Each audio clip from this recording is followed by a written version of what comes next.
नमस्कार दोस्तों, राजश्री एजुकेशन में आपका स्वागत है। दोस्तों, आज मैं आपको बताने जा रहा हूं कि जो प्लेटो है, प्लेटो को प्रथम फासीवादी क्यों कहा जाता है। लोग उसको प्रथम फासीवादी क्यों कहते हैं। हमें सबसे पहले ये समझना होगा कि फासीवाद, फासिस्टवाद विचारधारा क्या है। ठीक है, लेकिन अब फासीवादी विचारधारा क्या है उससे पहले मैं आपको एक डायरेक्ट एक क्वेश्चन लिखवा देता हूं, ताकि आपके किसी प्रकार की कोई समस्या नहीं हो। आपसे पूछा जा सकता है कि प्लेटो को प्रथम फासीवादी मानने वाले विद्वान कौन कौन से हैं। ठीक है, ये आपके आरपीसी में किसी एग्जाम के अंदर पूछा जा सकता है। तो मेरे दोस्तों, कार्ल पॉपर, इसको प्लेटो को फासीवादी मानने वाले विद्वान हैं कार्ल पॉपर। एक तो ये हो गया, कार्ल पॉपर हो गया। दूसरा हो गया क्रॉसमैन,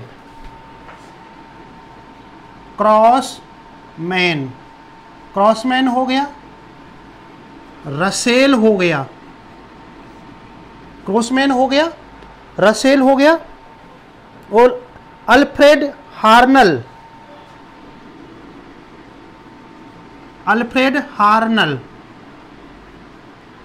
ठीक है मेरे दोस्तों, ये विद्वान है।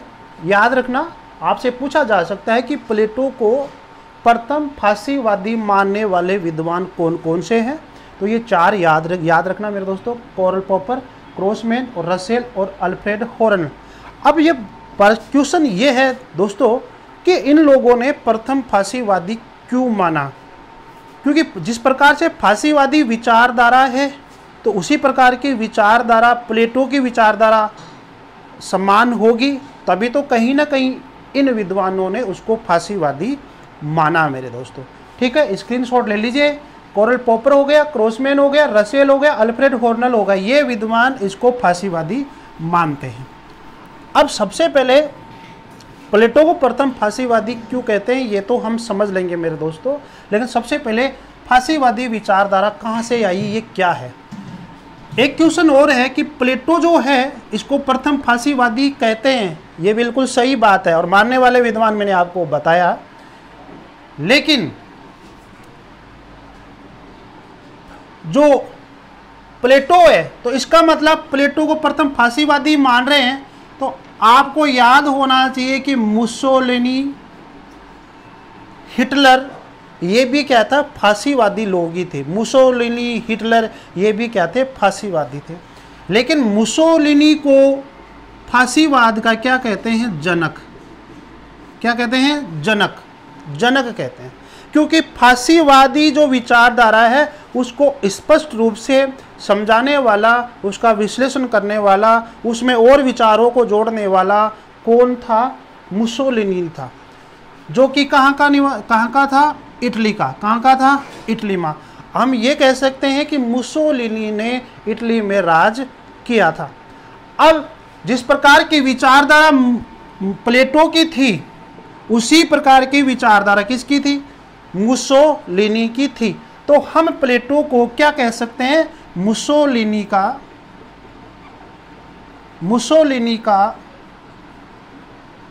अग्रदूत या पथ प्रदर्शक कह सकते हैं, पथ प्रदर्शक कह सकते हैं, पथ प्रदर्शक कहते हैं, पथ प्रदर्शक। समझ में आ गया। अब आपसे पूछा जाए कि मेरे दोस्तों कि बताओ कि फासीवादी विचारधारा का पथ प्रदर्शक कौन है, तो मुसोलिनी है या फिर प्लेटो है। तो दोस्तों ऑप्शन में प्लेटो है तो प्लेटो करना चाहिए। या पर्सन ऐसे आ सकता है क्वेश्चन कि फासीवादी विचारधारा मुसोलिनी का अग्रदूत या पथ प्रदर्शक निम्न में से कौन सा विचारक है, तो आपका आंसर होना चाहिए प्लेटो। क्या आंसर होना चाहिए, प्लेटो। ये बात है। अब बात करते हैं कि वो कौन कौन से विचार है जिनके द्वारा मुसोलिनी को फासीवादी विचारधारा का जनक कहा जाता है। अर्थात हम ये देखेंगे कि फासीवादी विचारधारा क्या है। इसका सीधा सा आप तरीका ये याद रखना मेरे दोस्तों। एक बात और बताऊं, 1919 के अंदर फांसीवादी विचारधारा का जन्म हुआ था और किसने किया था फांसीवादी विचारधारा का? मुसोलिनी ने। तो इसलिए मुसोलिनी क्या हो गया? फांसीवादी विचारधारा का, फासिस्टवाद का क्या हो गया? जनक हो गया या मनु हो गया दोस्तों। ठीक है, अब फांसीवादी विचारधारा है क्या? ये विचारधारा क्या है कि मेरे दोस्तों ये राष्ट्रवाद पे बल देती है, प्रबल राष्ट्रवाद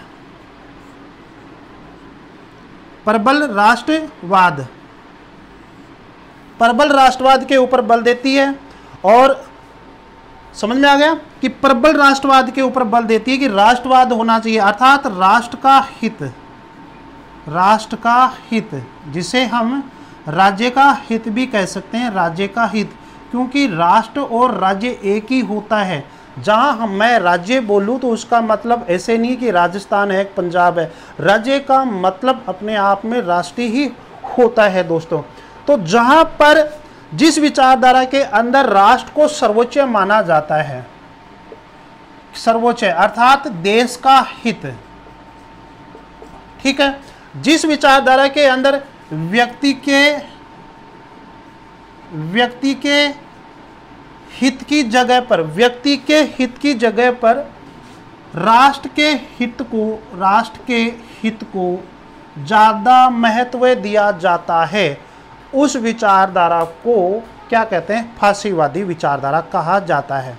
ठीक है मेरे दोस्तों, तो वो फांसीवादी विचारधारा का मतलब ये नहीं है कि व्यक्ति का भलाई नहीं हो। वो कहते हैं कि एक तरफ तुलना, ऐसा नहीं है कि व्यक्ति का भलाई नहीं हो। फांसीवादी भी यही चाहते हैं कि कहीं ना कहीं लोगों का भला होगा तभी तो देश का भला होगा। लेकिन उनका ये मानना था दोस्तों, फांसीवादी विचारधारा का, यदि मान लीजिए एक तरफ यहाँ पे व्यक्ति है और इधर राष्ट्र खड़ा है मेरे दोस्तों, राष्ट्र, एक समस्या आ गई कि आप व्यक्ति का भला करना चाहिए या फिर राष्ट्र का भला करना चाहिए। आप एक ही चीज का भला करोगे। आपके सामने कोई करे क्वेश्चन कि ऐसी विचारधारा जहां पर एक समस्या खड़ी हो गई, जहां पर एक बहुत बड़ी समस्या खड़ी हो गई, ये आपको समझाने का प्रयास कर रहा हूं मैं दोस्तों। एक समस्या खड़ी हो गई। समस्या कैसी कि जैसे कि किसी देश के अंदर, किसी राष्ट्र के अंदर व्यक्ति का भला करना, एक व्यक्ति का भला करना है और दूसरी तरफ राष्ट्र का, और आपसे कहे कि आप या तो एक व्यक्ति का भला करवा लो या फिर पूरे राष्ट्र का भला करवा लो, जो आपको अच्छा लगे वो करो। तो आप एक व्यक्ति का भला कर रहे हो या राष्ट्र का? तो मेरे दोस्तों फांसीवादी विचारधारा ये कहते हैं कि जहां पर अगर राष्ट्र का भला हो रहा है तो व्यक्ति के हित को त्याग दिया जाएगा। ठीक है, ये बात है, व्यक्ति के हित को त्याग दिया जाएगा। मेरे दोस्तों अगर यह याद रखना कि एक व्यक्ति है, एक व्यक्ति मरने वाला है और उसके साथ हजार व्यक्ति भी मान लीजिए मरने वाले हैं, लेकिन एक व्यक्ति यदि जिंदा हो गया और उसकी वजह से हजार व्यक्ति जिंदा हो रहे हैं, तो हम कौन सा व्यक्ति क्या काम करेंगे?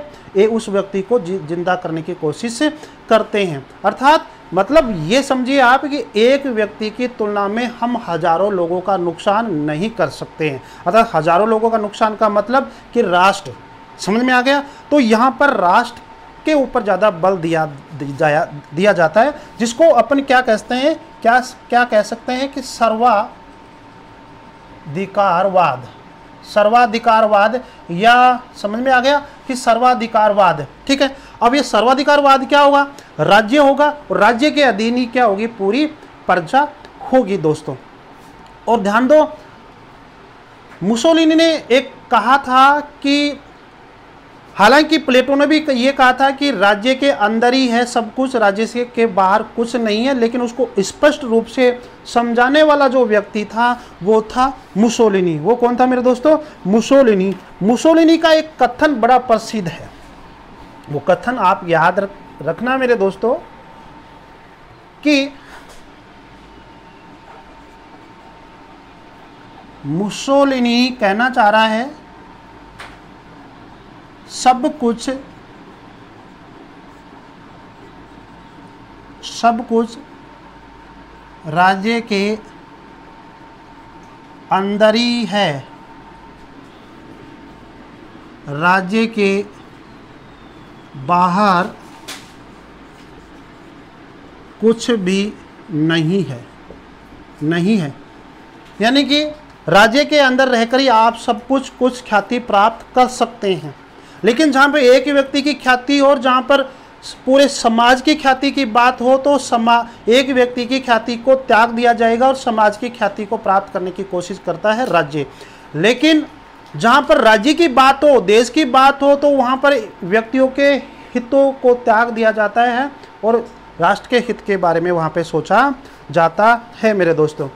और ये कथन भी मुसोलिनी का है। मुसोलिनी ये कहता है कि भाई काम करो काम, फालतू बातों से कुछ नहीं हो सकता। समझ में आ गया? काम करो, तो एक बात रखना कि कार्य करो, कार्य करो, बात मत करो। फिलॉसफी से कुछ नहीं होता है, कार्य करने से ही कुछ होगा, ये बात है। ठीक है, तो कुछ करेंगे तो ही बदलाव आएगा, नहीं तो नहीं आएगा। इसका मतलब हो गया कि बात मत करो, तो इसका मतलब ये हो गया कि कहीं ना कहीं वह तर्क, वितर्क और विवेक का भी क्या हो गया? विरोधी हो गया। क्या हो गया मेरे दोस्तों? विरोधी हो गया। तर्क, वितर्क और विवेक का भी क्या हो गया? विरोधी हो गया। वो कहता है कि आप तर्क वितर्क मत करो यार। प्लेटो कह रहा है, ये सॉरी मुसोलिनी कह रहा है कि आप तर्क वितर्क मत करो। तो वो कह रहा है कि तर्क वितर्क करने से अच्छा तो ये है कि हम हमारे देश का जो समय चल रहा है, हमारे देश की जो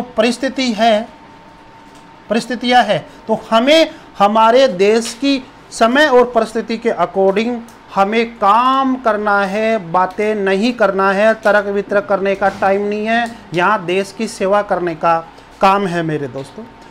ठीक है, तो इस तरह की विचारधारा के कारण मुसोलिनी क्या था? सर्वाधिकारवादी था। वह अपने राज्य के अंदर कानून नियम भी ऐसे बना रखे थे सर्वाधिकार वाले, और एक बड़ा तानाशाही था मुसोलिनी, और इसीलिए को उसे क्या कहते हैं? सर्वाधिकारवादी का एक तरह से जनक कह सकते हैं हम। फांसीवाद का उसे जनक कहा जाता है। और प्लेटो के अंदर और मुसोलिनी जो विचारधारा दी उसमें काफ़ी समानताएं हैं। इसीलिए मैंने बताया क्रोसमैन है, रसेल है, कॉरल पॉपर है और अल्फ्रेड हॉर्नल है। इन विद्वानों ने प्लेटो को प्रथम फांसीवादी कहा, प्रथम फांसीवादी के रूप में उनको माना मेरे दोस्तों। और एक बात और है, जैसे लोकतंत्र का सिद्धांत है, फ्रांस की क्रांति के जो सिद्धांत थे वो लोकतंत्र के सिद्धांत के ही क्या बन गए? नारे बन गए। ये लोकतंत्र है। लोकतंत्र के नारे क्या होते हैं? समानता, स्वतंत्रता और भ्रातृत्व इनका वो विरोध करता है। अर्थात वह लोकतंत्र का विरोध तो करता ही है। लोकतंत्र के अंदर जो इस प्रकार की जो शब्दावली है, समानता, स्वतंत्रता, भ्रातृत्व है, इनका भी क्या करता है? विरोध करता है। ये नहीं होना चाहिए राज्य में। तो वो कहते हैं कि इनके स्थान पर राज्य में क्या होना चाहिए? तो इनके स्थान पर राज्य में होना चाहिए उत्तरदायित्व। उत्तरदायित्व समझे लोग। समानता, सुमनता, स्वतंत्रता नहीं होनी चाहिए। उत्तरदायित्व होना चाहिए कि देश की रक्षा करने के लिए हमें क्या करना होगा, देश का भला करने के लिए हमें क्या करना होगा मेरे दोस्तों। दूसरा कि अनुशासन में रहे, जो कानून नियम है उसका हमेशा अनुशासन करे। ठीक है। और तीसरा है वह हमेशा उच्च वर्ग को अच्छा मानता है। उच्च वर्ग को क्या मानता है? अच्छा मान रहा है। तो जब उच्च वर्ग को अपने विचारधारा के अंदर मुसोलिनी अपनी फासिस्टवादी जो विचारधारा है उसके अंदर उत्तरदायित्व, अनुशासन और उच्च वर्ग को अच्छा मान रहा है, तो हम ये कह सकते हैं कि उच्च वर्ग का मतलब कुलीन वर्ग को वो बहुत अच्छा मानता है। इसका मतलब वो कुलीन तंत्र को भी अच्छा मानेगा। ठीक है।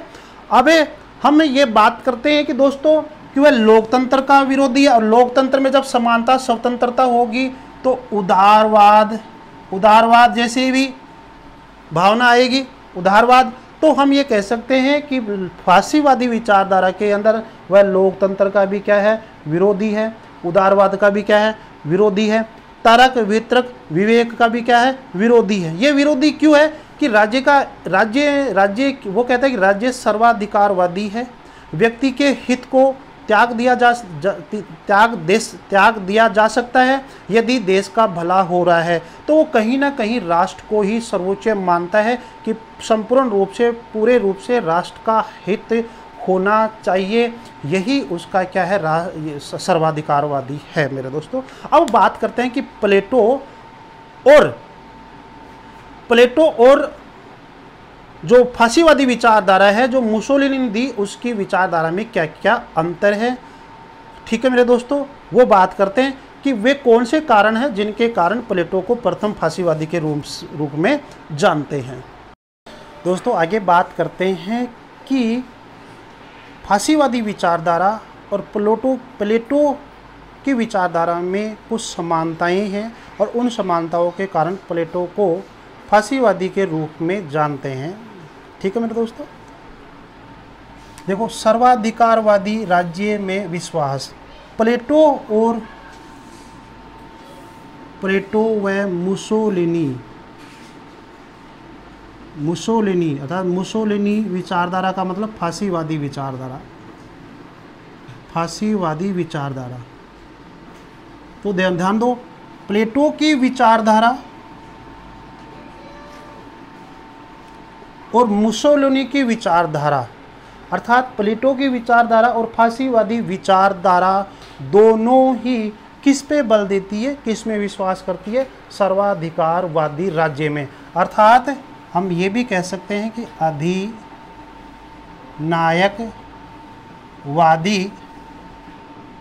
राज्य में विश्वास करती है। ठीक है, कि राज्य ही सर्वे सर्वा है, साम्राज्यवाद राष्ट्रवाद ही क्या है, सर्वे सर्वा है। इस प्रकार की बात प्लेटो और मुसोलिनी दोनों मानते हैं।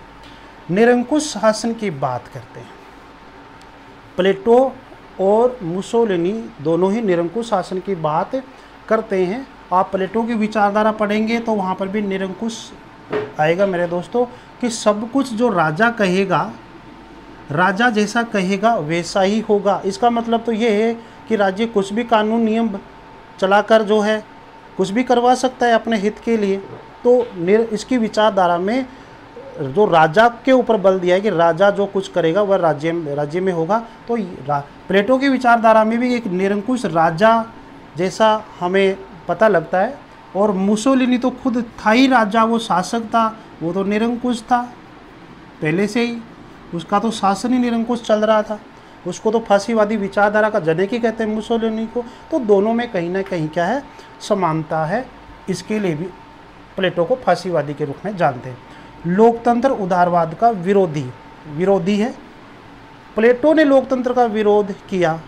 प्लेटो ने लोकतंत्र को मूर्ख कहा, ठीक है, अज्ञानी लोगों का शासन कहा। क्यों कहा?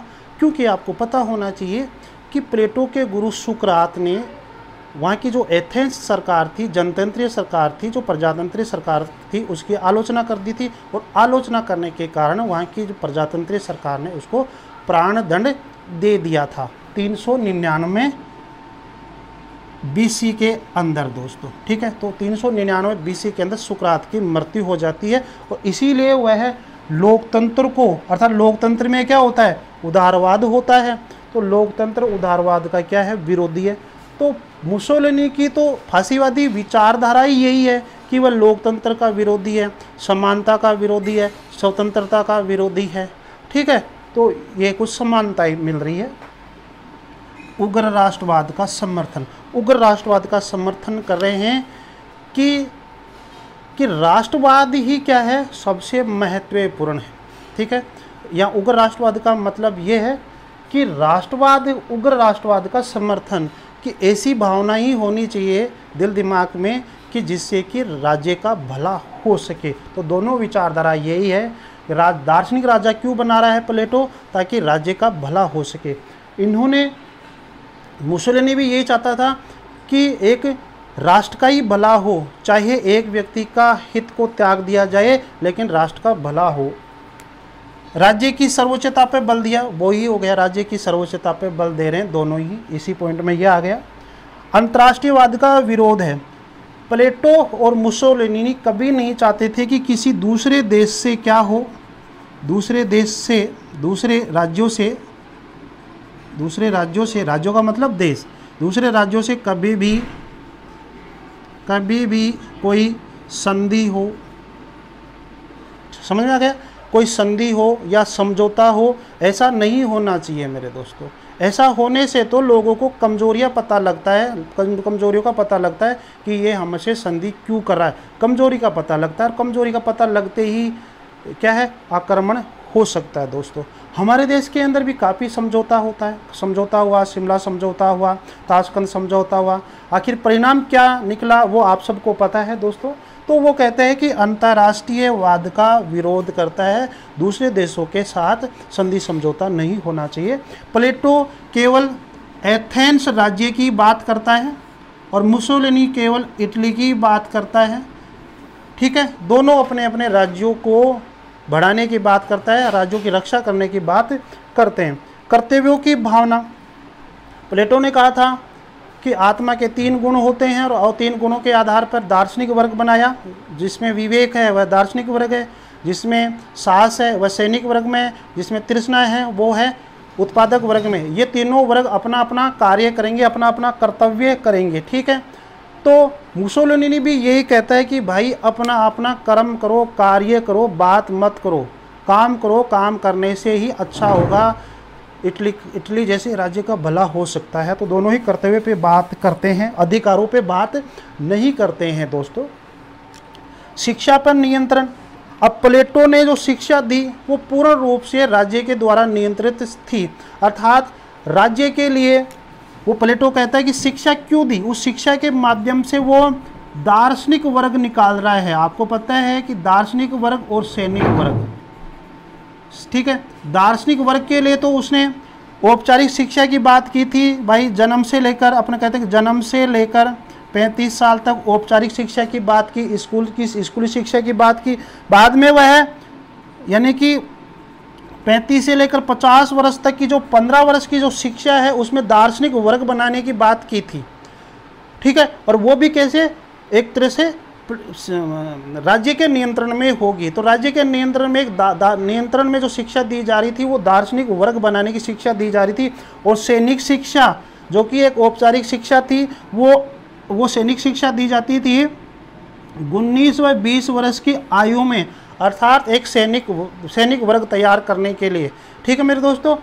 तो शिक्षा से संबंधित जब अपन प्लेटो के विचार पढ़ते हैं तो ये बातें सामने आती है कि दार्शनिक वर्ग बनाने के लिए उसने 35 से 50 वर्ष तक की शिक्षा की बात की थी, और सैनिक वर्ग के लिए उसने जन्म 7 वर्ष से लेकर 20 वर्ष, जिसमें 19 और 20 वर्ष का जब बालक होगा तो उसमें सैनिक वर्ग की व्यावसायिक एक तरह से व्यायाम वाली शारीरिक शिक्षा दी जाएगी ताकि सैनिक तैयार किए जा सके। तो हम कह सकते हैं कि जो शिक्षा का जो पाठ्यक्रम था वो राज्य के अकॉर्डिंग था, राज्य की आवश्यकताओं के अकॉर्डिंग था। और वहीं मुसोलिनी ने भी अपनी शिक्षा का जो पाठ्यक्रम बना रखा था वो अपने राज्य की आवश्यकता के अकॉर्डिंग बना रखा था कि मैं शिक्षा दूं जिसके द्वारा लोग सेना में आ सके, राज्य के कानून नियमों का पालन कर सके। तो ऐसी शिक्षा की उसने व्यवस्था की थी, अर्थात इस तरह का पाठ्यक्रम था कि उससे कि राज्य का भला हो सके।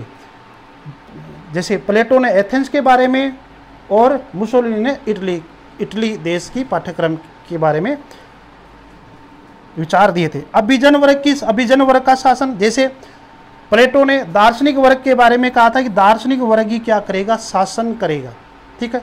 और प्लेटो कुलीन वर्ग को अच्छा मानता है, मुसोलिनी कुलीन वर्ग को अर्थात उच्च वर्ग को अच्छा मान रहा है। तो इसका मतलब वो उच्च वर्ग को अच्छा मान रहा है तो ये कहता है कि उच्च कुलीन तंत्र ही सर्वश्रेष्ठ को अच्छा होता है, ठीक है। तो वह अभिजन वर्ग दोनों ही अपने अपने राज्य में ये कहते हैं कि अभिजन वर्ग ही काम करेंगे प्लेटो के अकॉर्डिंग दार्शनिक वर्ग, और मुसोलिनी के अकॉर्डिंग अर्थात फासीवादी विचारधारा के अंदर कुलीन तंत्र कुलीन लोग शासन करेंगे। और समानता का विरोध, ये कहते हैं दोनों ही कि समानता तो रहेगी राज्य के अंदर, क्योंकि एक व्यक्ति शासक करेगा और दूसरा व्यक्ति शासित होगा, तो शासक और शासितों में ये इस प्रकार की जो समानता है, जो असमानता है वो तो रहेगी। तो समानता का दोनों ही क्या करते हैं, विरोध करते हैं। तो ये इस तरह से मेरे दोस्तों की प्लेटो की विचारधारा और फासीवादी विचारधाराओं में कुछ समानताएं हैं, और इन समानताओं के कारण ही प्लेटो को प्रथम फासीवादी कहा गया है, जिसमें मानने वाले रसेल हो गया, कार्ल पोपर हो गया मेरे दो, अर्नेस्ट हॉर्नल हो गया, ठीक है, ये विद्वान थे। और आगे एक दो पॉइंट और बता देना, स्क्रीनशॉट ले लीजिए आप दोस्तों। अब बात करते हैं कि प्लेटो को फासीवादी के रूप में मानने वाले विद्वान, जो कि मैंने पहले भी बता दिया था, लेकिन दोबारा से आप देख लीजिए, आपसे पूछा जा सकता है कि प्लेटो को प्रथम फासीवादी के रूप में मानने वाले, उसका समर्थन करने वाले विद्वान कौन कौन से हैं। कार्ल पोपर है, रसेल है, क्रॉसमैन है, अल्फ्रेड हॉर्नल है। बहुत इंपॉर्टेंट क्वेश्चन है, इसके अंदर यही क्वेश्चन सबसे बेस्ट क्वेश्चन है दोस्तों। आगे बात करते हैं कि फासीवादी न मानने वाले, प्लेटो को प्रथम फासीवादी न मानने वाले, ये लोग तो कहते हैं कि मानने वाले हैं कि जिस प्रकार से मुसोलिनी की विचारधारा थी वैसे ही किसकी विचारधारा है, प्लेटो की। तो ये विद्वान तो मानने वाले हैं, और जो न मानने वाले विद्वान कौन कौन से हैं, एच.बी. एक्टन है, ई अंगर है, जी.सी. फील्ड नाम विद्वान है, जी.सी. फील्ड है, और C.E.M. जोड़, ये तीनों विद्वान है, एच.बी. एक्टन है, ई अंगर है, जी.सी. फील्ड है। ये तो ये कहते हैं कि प्लेटो को जिन लोगों ने प्रथम फासीवादी माना, यह एक गलत धारणा है, मिथ्या धारणा है, प्लेटो प्रथम फासीवादी के रूप में नहीं जाना जाता है। तो ये गलत धारणा है, मिथ्या धारणा है ये लोग। लेकिन C.E.M. जोड़ ये क्या कहता है कि भाई मौलिक अंतर है, कि फासीवादी विचारधारा और प्लेटो की विचारधारा में बहुत मौलिक अंतर है, इनमें किसी प्रकार की समानता नहीं है। तो मौलिक अंतर करने वाला वो कहता है कि प्लेटो की विचारधारा और फासीवादी विचारधाराओं में मौलिक अंतर है। इस तरह का आपके सामने क्वेश्चन आए तो आपका आंसर आना चाहिए C.E.M. जोड़। C.E.M. जोड़ ने अपनी book guide to philosophy of morals and politics में साफ साफ लिखा है कि फासीवाद और प्लेटो की विचारधारा, फासीवादी विचारधारा और प्लेटो की विचारधारा में काफ़ी मौलिक अंतर पाया जाता है। ऐसा नहीं है कि प्लेटो प्रथम फासीवादी था, कभी नहीं था, प्रथम फासीवादी था, और नई फासीवादी जैसी विचारधारा उसकी मिलती है। और फासीवादी विचारधारा प्लेटो की विचारधारा में तो बहुत मौलिक अंतर पाया जाता है। ठीक है दोस्तों, तो आज आपने देखा कि प्लेटो को प्रथम फासीवादी के रूप में क्यों जाना जाता है, कौन कौन से विद्वानों ने उनका समर्थन किया और कौन कौन से विद्वानों ने समर्थन नहीं किया। ठीक है दोस्तों, और वीडियो को लाइक शेयर सब्सक्राइब ज़रूर करते रहें दोस्तों।